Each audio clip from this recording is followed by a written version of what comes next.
Buscamos Juan, capítulo 20, versículos del 1 al 10. Voy a leer de la versión Reina Valera de 1995. Dice así la palabra de Dios, en el nombre del Padre, del Hijo y del Espíritu Santo. El primer día de la semana, María Magdalena fue de mañana, siendo aún oscuro, al sepulcro, y vio quitada la piedra del sepulcro. Entonces corrió y fue a Simón Pedro y al otro discípulo, aquel a quien amaba Jesús, y les dijo: se han llevado del sepulcro al Señor y no sabemos dónde lo han puesto. Salieron Pedro y el otro discípulo y fueron al sepulcro. Corrían los dos juntos, pero el otro discípulo corrió más aprisa que Pedro y llegó primero al sepulcro. Y asomándose vio los lienzos puestos allí, pero no entró. Luego llegó Simón Pedro tras él, entró en el sepulcro y vio los lienzos puestos allí, y el sudario que había estado sobre la cabeza de Jesús, no puesto con los lienzos, sino enrollado en un lugar aparte.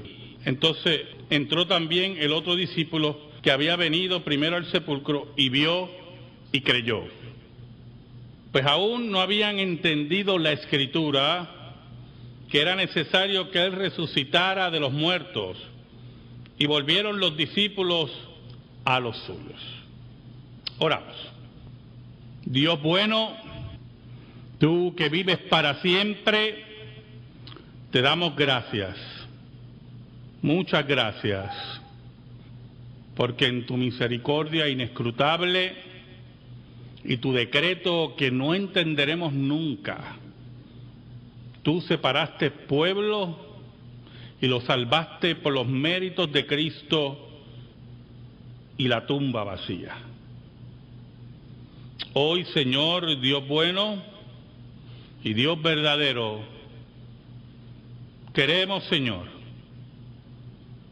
recordar esos eventos que marcan la historia y recordar nuestra fe única y verdadera que llega al corazón del hombre. Ayúdanos, Señor, para exponer tu palabra. Escóndeme bajo la sombra de la cruz y que tú, Señor, tú solamente seas glorificado. Por Cristo Jesús. Amén y amén. Hermanos, el cristianismo es la religión de la vida. Para el cristiano, para el verdadero cristiano, es muy difícil conmemorar la muerte. Es muy difícil hablar de la muerte en el sentido religioso. Y usted dirá, ¿qué queremos decir con el sentido religioso? Hay una característica primordial de la cultura mexicana. Cuando estudiaba arqueología, se nos señalaba por profesores que habían estudiado en México que uno de los distintivos de la vida y de la religiosidad mexicana es en cierta medida el culto a la muerte. De ahí han surgido falsas prácticas religiosas como el de la Santa Muerte, al mismo tiempo celebraciones como el Día de los Muertos, con un énfasis en cierta medida macabro. Así sucesivamente, cuando usted se acerca a las religiones antes de Colón, precolombinas, usted va a notar que en cada una de ellas, principalmente las grandes culturas que tenemos referencias, porque esas grandes culturas tienen base en otras, pero por lo menos la azteca, la maya y la inca tenían una práctica continua de sacrificios humanos, de culto a la muerte y de énfasis en ese trayecto de la vida que el cristianismo ha definido que tiene sus días contados. Los griegos no pudieron bregar con la muerte. La enmarcaron dentro de la moira, del destino ciego, dentro de los ciclos de la naturaleza. Para el griego, La muerte era irremediable. No había salida. Cada cual estaba condenado a enfrentarla y ser sumido en la misma sin ninguna esperanza que solamente los pensamientos filosóficos y las invenciones filosóficas de sus hombres pensadores. El budismo nos habla de un nirvana y de un disolver nuestra personalidad y dejar prácticamente de existir como seres individuales.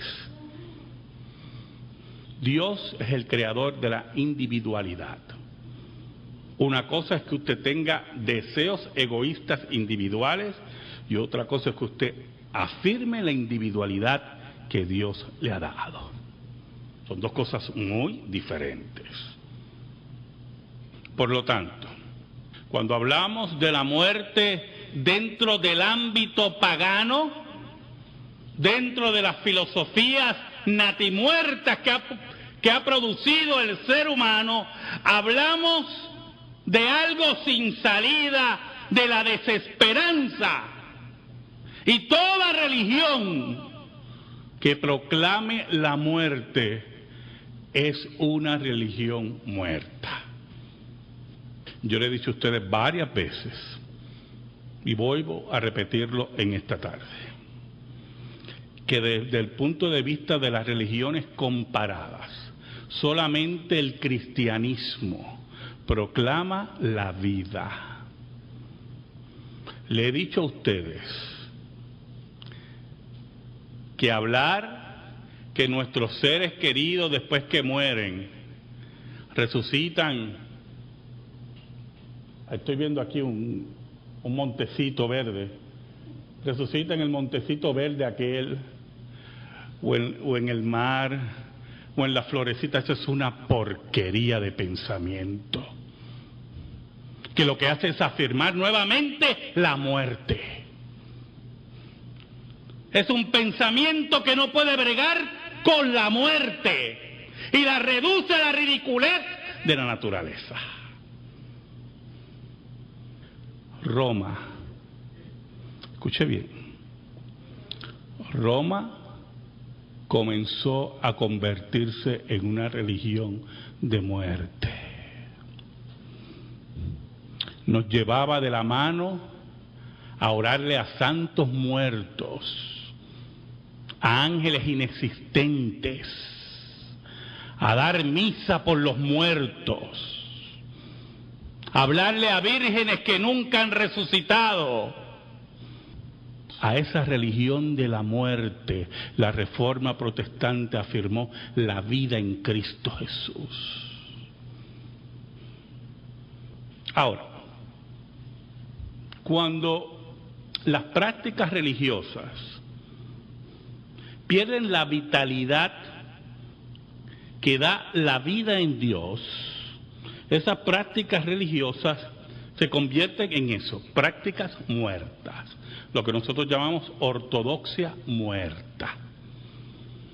Frente a eso apareció Jesús. La religión de Israel se había convertido en una ortodoxia muerta. No era alternativa para el pueblo, no había esperanza para los caídos, no había esperanza para los enfermos, no había esperanza para los pecadores, y por lo tanto la religión se convirtió en una religión muerta. Y aquí entra un fenómeno que nosotros siempre perdemos de perspectiva, le perdemos el rastro. Pero hay costumbres de toda índole que van a marcar la cultura, hermanos. La religión de Israel se había dividido en varias sectas. Había una en particular, los saduceos. Los saduceos habían negado la existencia de los ángeles, pero, muy importante, negaban la resurrección. Por lo tanto, los saduceos afirmaban la muerte, se burlaban de la vida, se burlaban de aquel que puede resucitar a los muertos. Ante ellos Jesús afirmó la vida. Y sin entrar en el diálogo, la conversación que tuvo Jesús con los saduceos, al final de ese diálogo Jesús le dijo: el Dios que nosotros servimos no es un Dios de muertos, sino de vivos. Todo el tiempo, hermano, Jesús afirmó la vida. Las veces que habló de la muerte, era siempre cuando tú rechazabas la vida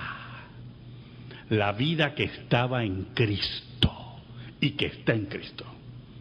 Pero cuando hablamos que marca la cultura, usted ve que el ambiente en Israel era un ambiente de mortandad religiosa, de miedo a los líderes religiosos y de mortandad en la vida, de una total desesperanza.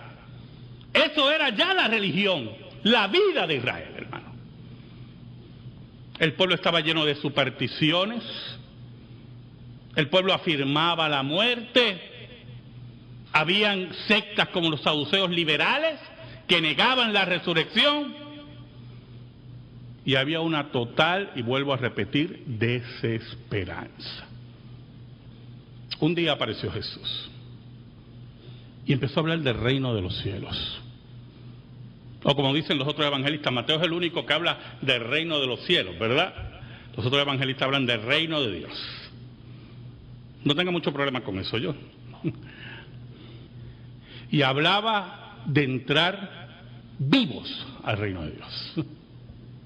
Hablaba del triunfo del reino de Dios sobre las tinieblas. El triunfo de la salud sobre la enfermedad. El triunfo de la vida apacible contra la pobreza. El triunfo de la vida sobre la muerte. Y la gente empezó a escucharlo. Porque la gente tenía hambre de vida. Tenía hambre por la verdad. Tenían hambre por la vida fructífera religiosa. Estaban hartos de la religión muerta. Estaban hartos de la desesperanza.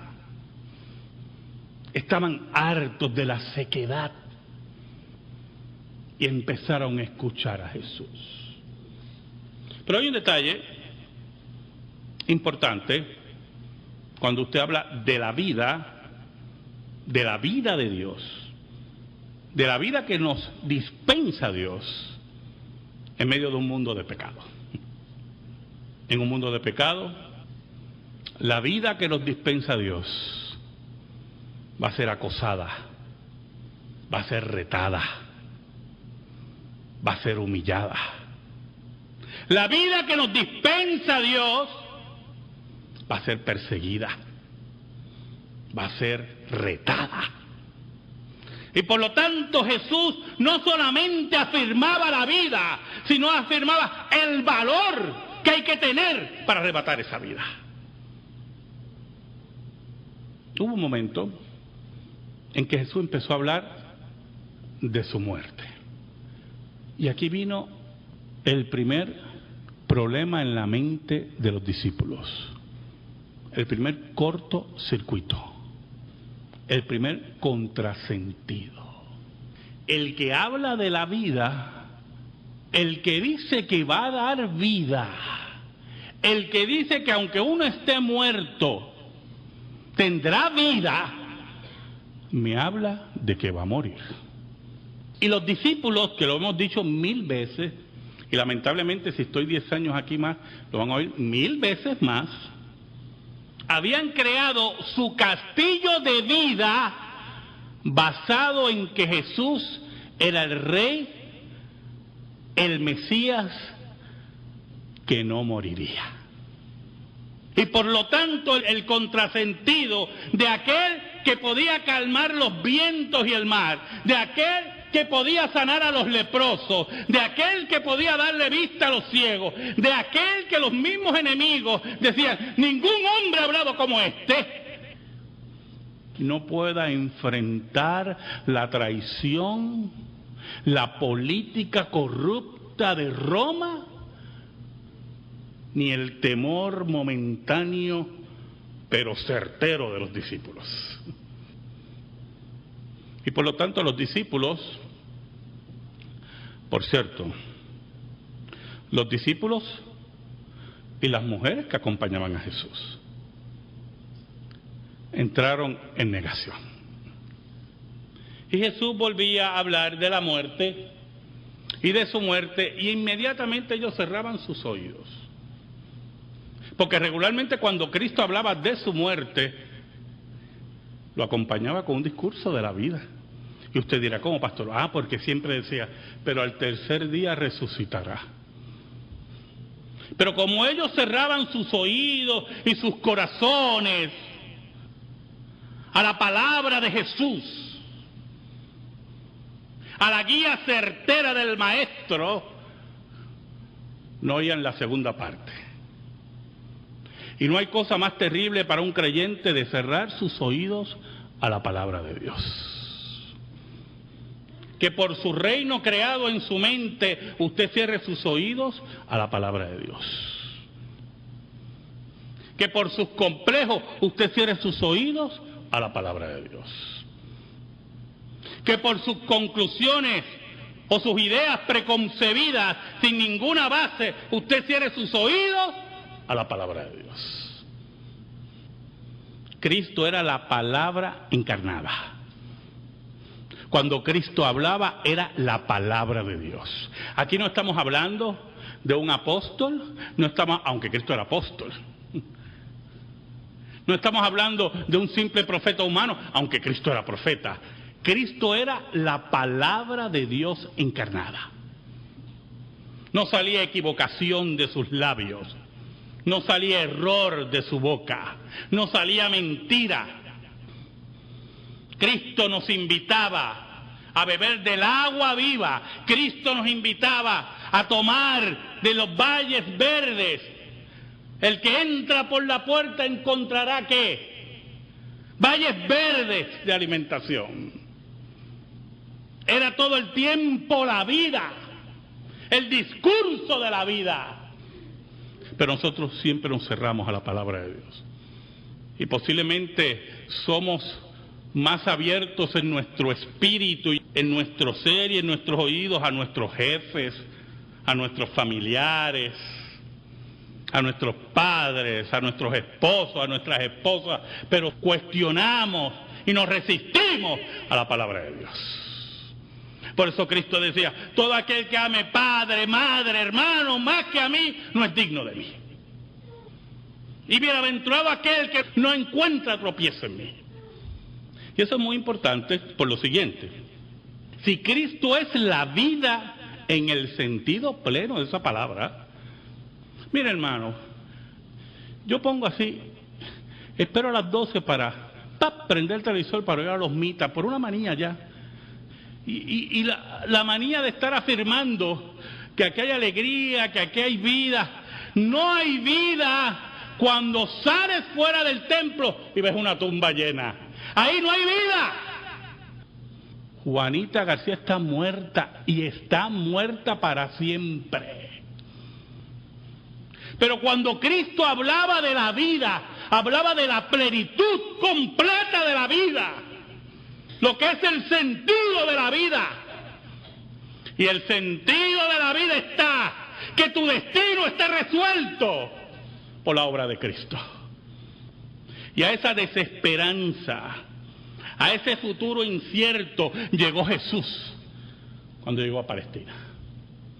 No hay ni un solo registro bíblico, ni un solo registro bíblico que nos indique, que nos haga sospechar, que nos haga ver un atisbo de luz, que nos muestra que los discípulos esperaban un milagro al tercer día. Estaban cerrados a la vida. ¿Sabe?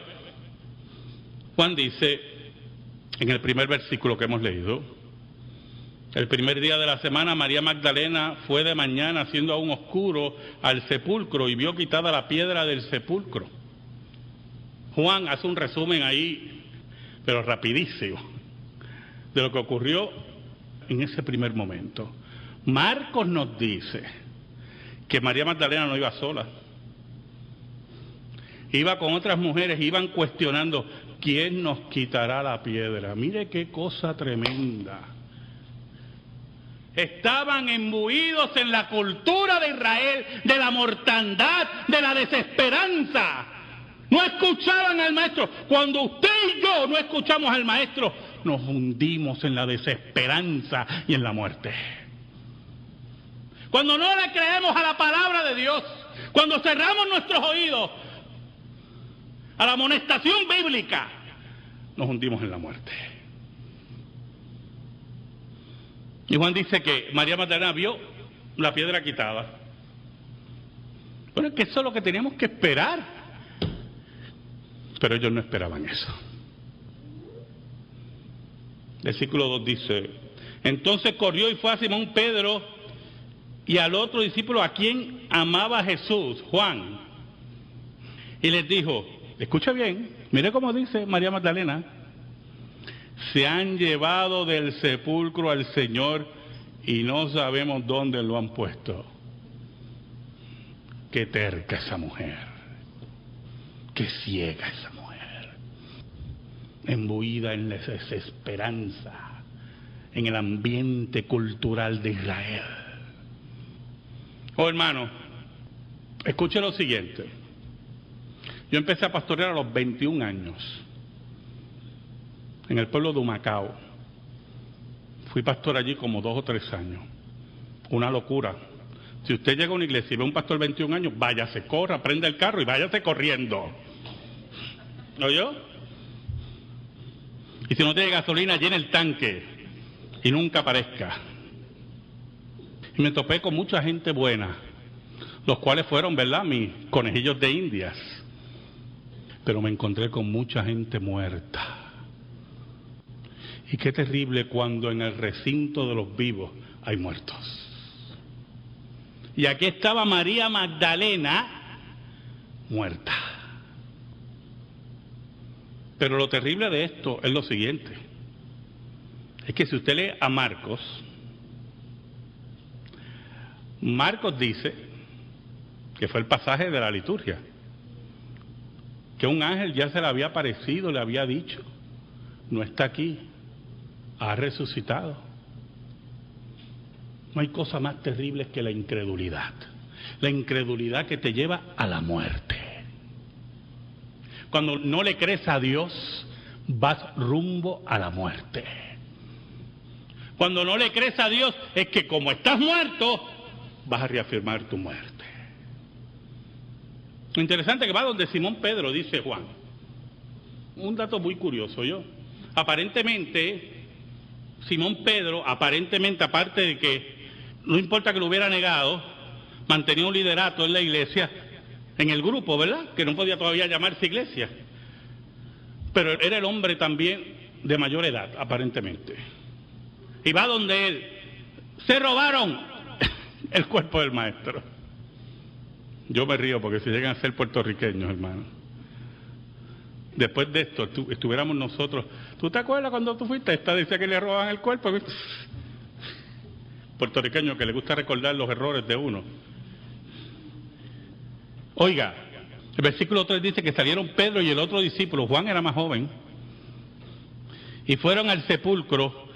Corrían los dos juntos. Corrían los dos juntos.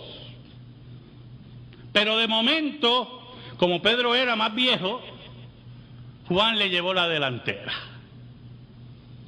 Y siempre me he puesto a pensar por qué corrían al sepulcro. ¿Por qué corrieron al sepulcro? Si ya no hay más remedio.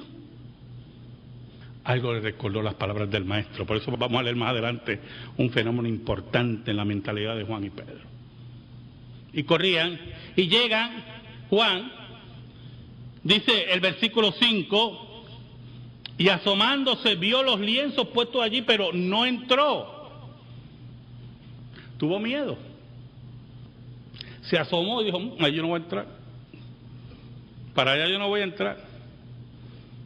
Corrió tanto, le pasó a Pedro y no entró.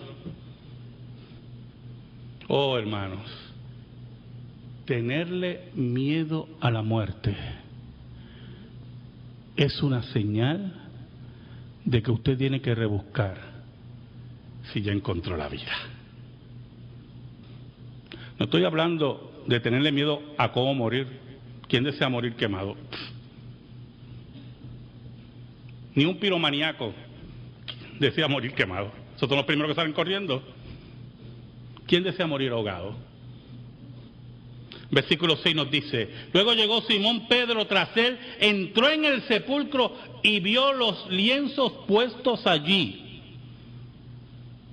El fenómeno de los lienzos puestos es que la construcción en griego da a entender otra cosa que explica el versículo más adelante. El versículo 7 dice, y el sudario que había estado sobre la cabeza de Jesús, no puesto con los lienzos, sino enrollado en un lugar aparte.